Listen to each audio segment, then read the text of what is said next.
وعلیکم السلام ورحمۃ اللہ وبرکاتہ۔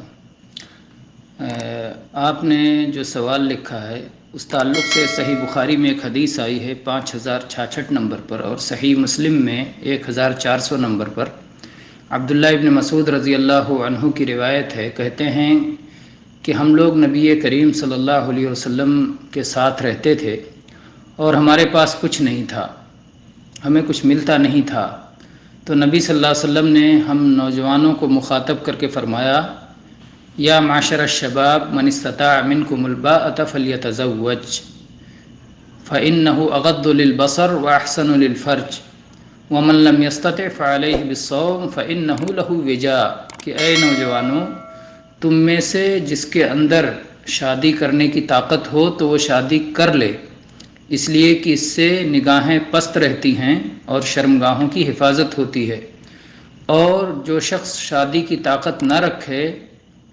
تو وہ صوم رکھا کرے، روزے رکھا کرے، کیونکہ اس کے ذریعے سے شہوت ٹوٹ جاتی ہے۔ اس میں اللہ کے نبی صلی اللہ علیہ وسلم نے یہ نہیں فرمایا کہ جس کے اندر شادی کی طاقت نہ ہو تو وہ شادی نہ کرے، یہ نہیں فرمایا، بلکہ کہا کہ جس کے اندر شادی کی ابھی طاقت نہ ہو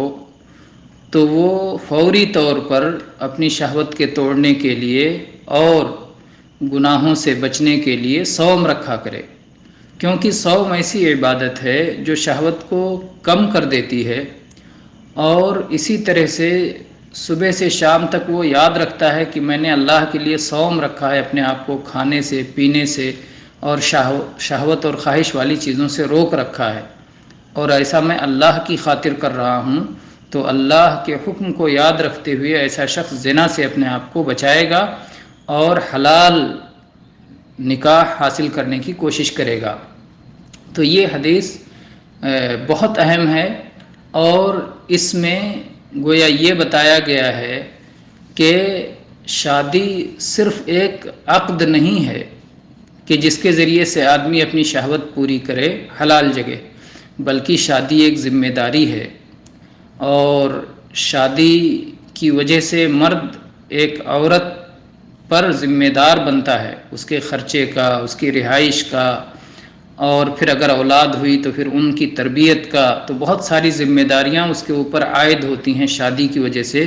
اس لیے شادی کو یوں معمولی سمجھ کے فوراً آگے بڑھ کر نہ کر لیا جائے، بلکہ شادی سے پہلے اچھی طرح سے اس کی استطاعت پہ غور و فکر کر لیا جائے، اور اگر شادی کی طاقت نہیں ہے تو پھر آدمی صوم رکھ لے، اس کے ذریعے سے اللہ تعالیٰ اس کی شہوت کو کمزور کر دے گا، اور شیطان کے جو نسوں میں خون کی جگہ پر بہتا ہے، شیطان کے راستے تنگ ہو جائیں گے، اور آدمی پاک دامن رہے گا اور نگاہیں پست رہیں گی۔ اور اس میں اس بات کی بھی دلیل ہے کہ جس کو طاقت ہو تو اس کے لیے شادی کرنا مستحب ہے، بلکہ اگر طاقت بھی ہو اور زنا میں پڑنے کا خطرہ بھی ہو تو ایسے شخص کے لیے شادی کرنا فرض ہے۔ اگر کوئی شخص شادی کی جو ہے ذمہ داریاں اٹھا سکتا ہے اور شادی کی طاقت ہے، یعنی جسمانی طور پر، مالی طور پر، ہر اعتبار سے وہ طاقت والا ہے، تو پھر اسے نکاح کر لینا چاہیے۔ تو کسی کے لیے فرض ہے، کسی کے لیے مستحب ہے، کسی کے لیے حرام ہے، وہ اس کی تفصیل آپ بڑی کتابوں میں دیکھیں گے۔ اسی طرح سے اگر کوئی اس حدیث سے یہ سمجھتا ہے کہ اگر کوئی غریب اور فقیر ہے تو شادی نہ کرے، یہ بات صحیح نہیں ہے۔ اس سلسلے میں ایک اور حدیث اگر ہم سامنے رکھتے ہیں تو بات سمجھ میں آتی ہے، اور وہ حدیث صحیح بخاری میں 5030 نمبر پر اور صحیح مسلم میں 1425 نمبر پر ہے۔ سہل ابن سعد رضی اللہ عنہ کی روایت ہے کہ ایک عورت نبی صلی اللہ علیہ وسلم کی خدمت میں آئی اور اس نے کہا کہ اللہ کے نبی، میں اس لیے آئی ہوں تاکہ اپنے آپ کو آپ کے لیے ہبہ کر دوں۔ نبی صلی اللہ علیہ وسلم نے اپنی نظر اٹھائی اور آپ نے اسے اوپر نیچے دیکھا اور اس کے بعد اپنا سر جھکا لیا۔ عورت نے دیکھا کہ اللہ کے نبی صلی اللہ علیہ وسلم نے اس کے بارے میں کوئی فیصلہ نہیں کیا ہے، تو پھر بیٹھ گئی۔ پھر نبی صلی اللہ علیہ وسلم کے صحابہ میں سے ایک شخص کھڑے ہوئے اور انہوں نے کہا کہ اے اللہ کے رسول صلی اللہ علیہ وسلم، اگر آپ کو اس عورت کی حاجت نہیں ہے تو آپ اس کا نکاح مجھ سے کرا دیجئے، تو اللہ کے نبی صلی اللہ علیہ وسلم نے ان سے پوچھا کہ تمہارے پاس کچھ ہے؟ اس نے کہا کہ نہیں، اللہ کی قسم ہے اللہ کے رسول، میرے پاس تو کچھ نہیں ہے۔ آپ نے فرمایا کہ ٹھیک ہے، جاؤ اپنے گھر میں اور جاؤ کچھ تلاش کرو، شاید کوئی چیز مل جائے۔ وہ گیا اور اس کے بعد واپس آیا اور اس نے کہا نہیں، اللہ کی قسم ہے اللہ کے رسول، مجھے کچھ نہیں ملا۔ اللہ کے نبی صلی اللہ علیہ وسلم نے فرمایا کہ جاؤ دیکھو، چاہے لوہے کی ایک انگوٹھی ہی کیوں نہ مل جائے۔ وہ گیا اور پھر واپس ہوا اور اس نے کہا نہیں، اللہ کی قسم ہے اللہ کے رسول، میرے پاس لوہے کی انگوٹھی تک نہیں ہے، لیکن یہ میری لنگی ہے جو میں پہنے ہوا ہوں۔ اللہ سہل کہتے ہیں کہ وہ لنگی پہنے ہوئے تھا اور اوپر سے چادر بھی نہیں اوڑھے ہوئے تھا، یعنی ایک ہی لنگی وہ پہنے ہوئے تھا، اوپر سے اس کا بدن خالی تھا، چادر بھی اس کے اوپر سے نہیں تھی، آدھے ہی بدن پر اس کا کپڑا تھا۔ رسول اللہ صلی اللہ علیہ وسلم نے فرمایا کہ تمہارے ازار کو، تمہاری لنگی کو لے کے وہ کیا کرے گی؟ اگر تم نے اسے پہنا تو وہ بے پردہ رہے گی، وہ نہیں پہن پائے گی، اور اگر اس نے پہن لیا تو تم بے پردہ ہو جاؤ گے، تمہارے اوپر کچھ نہیں رہے گا۔ اس کے بعد میں وہ شخص بیٹھا رہا یہاں تک کہ مجلس طویل ہو گئی، پھر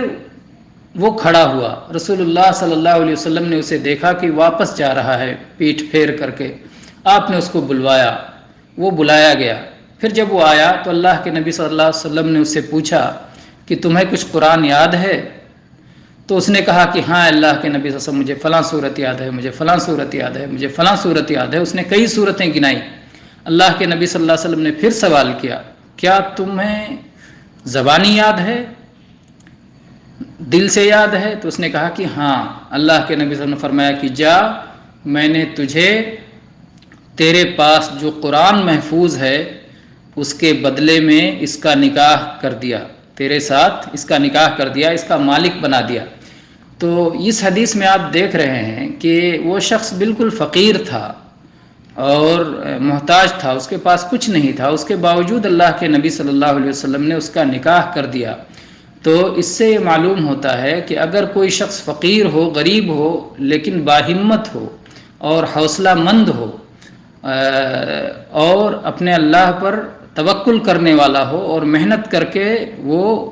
ذمہ داریوں کو، شادی کی ذمہ داریوں کو ادا کرنے کے لیے تیار ہو، تو ایسے آدمی کو بھی نکاح کر لینا چاہیے اور اس کا نکاح کر دیا جانا چاہیے۔ اور اس پر قرآن پاک کی وہ آیت بھی دلیل ہے جو سورہ نور کی آیت نمبر 32 میں ہے۔ اللہ تعالیٰ نے فرمایا وَأَنكِحُوا الْأَيَامَ مِنكُمْ وَالصَّالِحِينَ مِنْ عِبَادِكُمْ وَإِمَائِكُمْ إِنْ يَكُونُوا فُقَرَاءَ يُغْنِهِمُ اللَّهُ مِنْ فَضْلِهِ وَاللَّهُ وَاسِعٌ عَلِيمٌ، کہ اپنے میں سے جو غیر شادی شدہ ہیں، جو تمہارے غلام اور تمہاری لونڈیاں جو نیک ہیں اور غیر شادی شدہ ہیں، ان کا نکاح کر دو۔ اگر یہ فقیر اور محتاج ہوں گے تو اللہ تعالیٰ انہیں اپنے فضل و کرم سے غنی کر دے گا۔ اللہ تعالیٰ بہت کشادہ اور بہت علم والا ہے، اللہ کی رحمت بہت کشادہ ہے اور اللہ بہت علم والا ہے۔ تو جو شخص اپنے اللہ پر توکل کرنے والا ہوگا اور جسے پاک دامن رہنے کی خواہش ہوگی اور جو اللہ کے فضل و کرم کا طلبگار ہوگا، تو وہ فقیر و محتاج ہونے کے باوجود اگر نکاح کر لے گا تو اللہ تبارک و تعالیٰ اس کی مدد فرمائے گا۔ اور اس سلسلے میں وہ حدیث بھی دلیل بن سکتی ہے جو سنن ترمذی میں 1655 نمبر پہ آئی ہے، ابو ہریرہ رضی اللہ عنہ جس کے راوی ہیں، کہ نبی صلی اللہ علیہ وسلم نے فرمایا کہ 3 لوگوں کی مدد کرنا اللہ پر حق ہے، اللہ نے اپنے ذمے ان کی مدد کرنا گویا اپنے اوپر حق بنا لیا ہے۔ اس میں سے ایک شخص وہ ہے جو والناکح الذی یرید العفاف، وہ نکاح کرنے والا شخص جو پاک دامنی کے قصد سے نکاح کر رہا ہے، اپنے آپ کو زنا سے بچانے کی نیت سے نکاح کر رہا ہے، تو اللہ تعالیٰ اس کی مدد فرمائے گا۔ اسی لیے امام بخاری رحمہ اللہ نے اس حدیث پہ باب قائم کیا ہے تنگ دست کی شادی کا بیان، اور پھر یہ آیت ذکر کی ہے۔ اور حافظ ابن حجر رحمہ اللہ نے اس کی شرح میں لکھا ہے کہ خلاصہ یہ ہے